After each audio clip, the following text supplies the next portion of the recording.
여러분 안녕하십니까. 반년간의 국정 공백을 메우기 위한 새 정부의 인선이 주말에도 빠르게 진행됐습니다. 일요일인 오늘 주요 대통령 참모진 인선이 속속 발표됐는데요. 정부와 국회를 연결할 정무수석의 우상호 전 민주당 의원이 국정 홍보와 언론, 대국민 소통을 담당할 홍보소통수석의 이규현 전 JTBC 대표가 발탁됐습니다. 또 새 정부 핵심 과제 중 하나인 검찰 개혁을 이끌 민정수석엔 검찰 특수통 출신의 오광수 변호사가 임명됐습니다. 그럼 먼저 인선 내용 살펴보고 이어서 그 의미를 짚어보겠습니다. 첫 소식 김재경 기자가 보도합니다. 이재명 대통령이 취임 닷새 만에 세 번째 참모진 인선을 이어갔습니다. 이 대통령은 여야 정치권과의 가교 역할을 해야 할 정무수석 비서관에 사선 의원 출신 우상호 전 의원을 임명했습니다. 80년대 민주화 운동을 이끌었던 대표적인 86세대 정치인으로 여당인 더불어민주당의 원내대표를 역임했고 야당인 국민의힘 의원들과도 두루 원만한 관계를 유지하고 있다는 평을 받습니다. 기존 홍보수석에서 홍보소통수석으로 바뀐 자리엔 이규현 세명대 교수가 이름을 올렸습니다. JTBC 보도국장과 대표를 지냈고 한국인 최초로 미국 탐사보도협회 특별상을 수상하는 등 통찰력을 바탕으로 국민과의 소통을 이끌 최적임자라는 게 대통령실의 설명입니다. 민정수석엔 이 대통령과 사법시험 동기인 검찰 출신의 오광수 변호사가 임명됐습니다. 중앙지검 특수 2부장, 대검 중수부 2과장 등 검찰 특수통 출신입니다. 대통령실은 이번 인사는 국민 통합을 고려한 이재명 대통령의 의중이 담겼다고 설명했습니다. 이재명 대통령은 모든 국민을 아우르고 섬기는 모두의 대통령이 되겠다고 뜻을 거듭해 강조했습니다. 이번 인사는 이러한 국민 통합의 의지가 반영된 것입니다. 대통령실은 아직 공석으로 남아있는 경청통합, AI 미래기획수석과 국가안보실 차장 인사는 후보군을 검증하고 있어 조만간 발표할 것이라고 설명했습니다. 장관 인선에 대해선 일단은 김민석 국무총리 후보자의 청문회 준비가 먼저라고 밝혔고 대선 공약이었던 주요 공직자 국민추천제도 곧 가시화할 것이라고 강조했습니다. MBC 뉴스 김재경입니다. 그럼 대통령실 연결해서 새로운 소식 들어온 게 있는지 알아보겠습니다. 김재경 기자, 이재명 대통령 취임 첫날 열렸던 비상경제회의가 내일 다시 열린다면서요? 네, 대통령실은 내일 오전 10시 2차 비상경제점검 TF 회의를 예고했습니다. 이재명 대통령이 기획재정부를 비롯한 각 부처 차관급 및 실무자 등을 불러 직접 회의를 주재하는데요. 지난 5월에 이루어진 13조 8천억 원 규모의 1차 추경 집행 현황과 2차 추경 편성이 어느 정도까지 가능한지 점검할 예정입니다. 이 대통령은 당초 이전 정부에 35조 원 규모의 추경을 요구했었거든요. 산술적으로는 1차 분을 빼면 20조 원 정도의 추경 편성을 추진할 가능성이 높고요. 1인당 25만 원의 민생회복 지원금 방안도 논의할 것으로 보입니다. 이와 함께 오늘 대통령실에선 업무 설계와 재정비를 위해서 실무급 전 직원 대상으로 워크숍을 진행했습니다. 이전 정부의 부실 인수 인계 논란을 털어내고 정상 운영을 위해 안간힘을 쓰고 있는 모습입니다. 또 국무회의도 다시 예정돼 있지 않습니까? 국회를 통과한 내란 특검과 김건희 최상병 특검이 여기서 의결되는 겁니까? 네, 화요일이나 목요일에 국무회의가 열릴 것으로 보이는데요. 대통령실이 새 특검법에 대해서 많은 국민적 지지를 받고 있다고 밝혔던 만큼 이번 주 국무회의에서 처리될 가능성이 높습니다. 다만 국회가 본회의를 통과한 특검 법안을 정부로 아직 이송을 하지 않았는데요. 이번 주 초에 법안이 정부로 넘어오면 곧바로 처리될 것으로 보입니다. 정치권에선 다음 주 해외 순방에 앞서 이번 주 국무회의에서 3특검법을 의결할 가능성을 높게 보고 있습니다. 대통령실이 기자들을 상대로 한 브리핑 방식에도 변화를 주기로 한 걸로 전해졌는데 어떻게 바뀌는 거죠?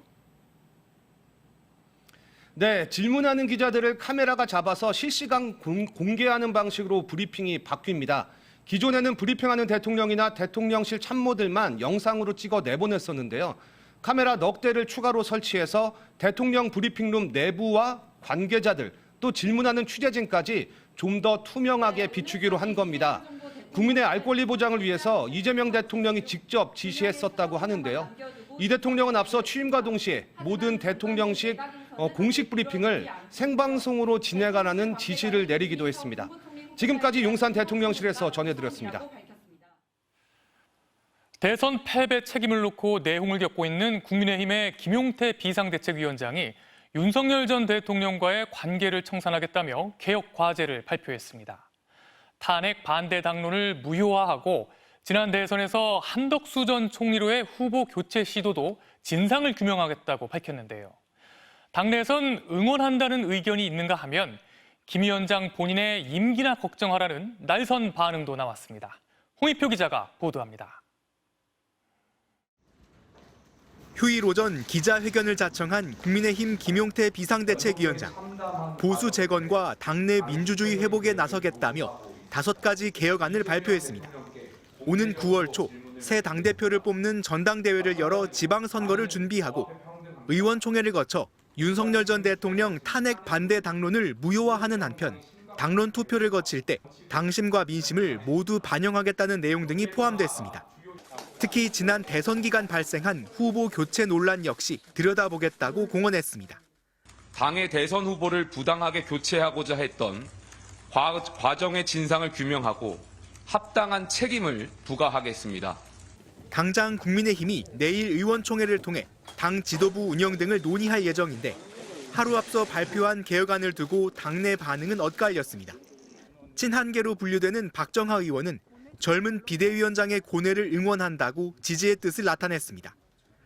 반면 후보 교체 논란의 당사자인 권영세 의원은 처음부터 후보 단일화를 부당하게 규정하고 있다면서 중립성을 의심케 하는 잘못된 표현이라고 날을 세웠습니다. 한 국민의힘 관계자도 이달 말 비대위원장 임기가 끝나는데 우선 본인의 존립부터 결정돼야 하지 않겠냐며 비관적인 반응을 보였습니다. 김 위원장은 또 이재명 대통령을 향해선 앞으로 예정된 재판을 받을 의지가 있느냐고도 물었습니다. 대통령은 취임 전 진행되어 온 재판을 면제받기 위한 자리가 아닐 것입니다. 이에 대해 더불어민주당은 국민의힘 혁신 방안을 발표하는데 혁신은 없고 이 대통령 비난만 난무한다고 일축했고 조국 혁신당은 법원이 이 대통령에 대한 재판을 즉각 중단해야 한다고 주장했습니다. 대통령실은 특별한 입장을 밝히지 않았습니다. MBC 뉴스 홍익표입니다. 대선 기간 한 주 쉬었던 윤석열 전 대통령의 내란 혐의 재판이 내일 재개됩니다. 정권 교체와 3대 특검법 통과에 대해 윤 전 대통령이 입장을 내놓을지 주목되는데요. 특검 수사가 시작되기 전에 검찰과 경찰이 윤 전 대통령 부부에 대해 조사를 시도할 가능성도 제기됩니다. 윤상문 기자가 보도합니다. 윤석열 전 대통령 내란 우두머리 혐의 재판이 내일 서울중앙지법에서 2주 만에 재개됩니다. 새 정부 들어 첫 재판으로 윤 전 대통령은 이번에도 포토라인을 통해 법정에 들어섭니다. 내란, 김건희, 최상병 특검법이 국회를 통과한 뒤 처음 카메라 앞에 서는 윤 전 대통령이 이번엔 입장을 내놓을지에 관심이 쏠립니다. 윤 전 대통령 측은 특검법 통과에 대한 입장과 내일 재판에 앞서 발언을 할지 등을 묻는 MBC 질문에 답을 하지 않았습니다. 여권 일각에서는 특검 출범이 이르면 이번 주 후반쯤에도 가능하다는 관측이 나옵니다. 이재명 대통령이 10일 국무회의에서 특검법을 공포하면 국회의장의 특검 임명 요청, 후보 추천에 이은 대통령의 임명까지 순차적으로 이뤄질 수 있다는 겁니다. 특검법상 11일 이내에 특검이 출범을 하게 돼 있어요. 그걸 단축시키면 4일도 가능합니다. 주말쯤에 특검 출범이 가능합니다. 특검 출범이 초읽기에 들어서면서 기존 윤 전 대통령 부부 수사를 진행 중인 검찰과 경찰도 급해졌습니다.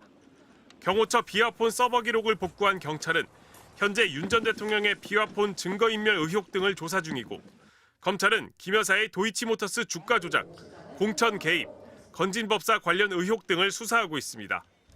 통상 특검법 통과부터 수사 개시까지 한 달 정도 걸린다는 걸 감안해 검경은 이번 달 안에 윤 전 대통령 부부 조사에 나설 가능성이 높습니다. 내란 특검법은 진행 중인 재판에도 변화를 가져올 것으로 보입니다. 내란 특검법은 특검이 공소유지를 위해 이첩받은 사건을 군사법원법에도 불구하고 법원이 재판권을 가진다고 규정했습니다. 즉 이미 군사법원에서 진행 중인 재판이 민간법원으로 합쳐질 수 있다는 겁니다.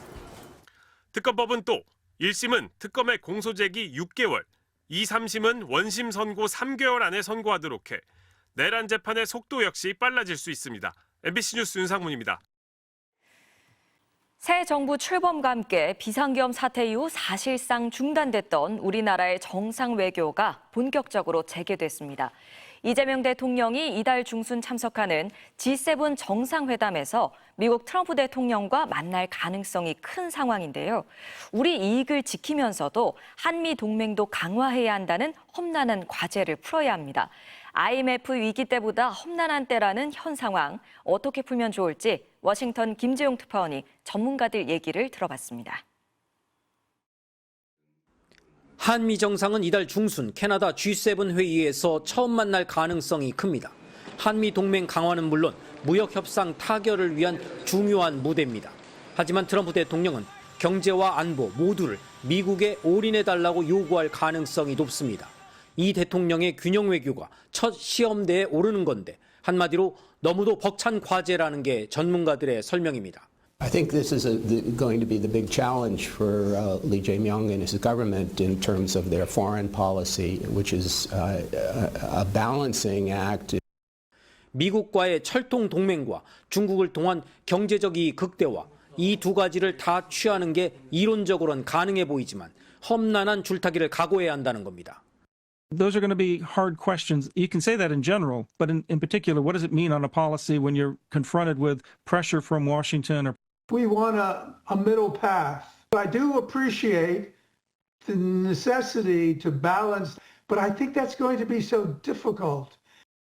창의적 협상이 필요하다는 지적이 그래서 나옵니다. 방위비 분담금 문제가 대표적입니다. 트럼프의 증액 요구를 거꾸로 한국이 먼저 꺼내 위기를 기회로 돌리는 방법까지도 검토할 수 있다는 겁니다. So I think that's a way where actually bringing up the alliance burden share could be an advantage to South Korea, not a disadvantage. 입버릇처럼 정상 간 좋은 관계를 강조하는 트럼프에겐 역발상이 필요하고 이 과정에서 조선, IT, 무기 산업 등 우리의 장점을 최대한 활용할 것을 주문합니다. I keep going back to shipbuilding. I mean, there are other areas as well, too. You know, that we can talk about artificial intelligence, autonomous weapons. South Korea is a major arms producer. 얼마 전 백악관을 찾았던 김현종 전 국가안보실 2차장은 전략상 공개할 수 없지만 협상할 대목은 여럿 있다며 승부사 기질을 드러낸 바 있습니다. 살기 위해 균형 외교가 필요한 만큼 경제와 기술, 문화까지 총동원해야 하는 순간이 다가오고 있습니다. 워싱턴에서 MBC 뉴스 김재용입니다.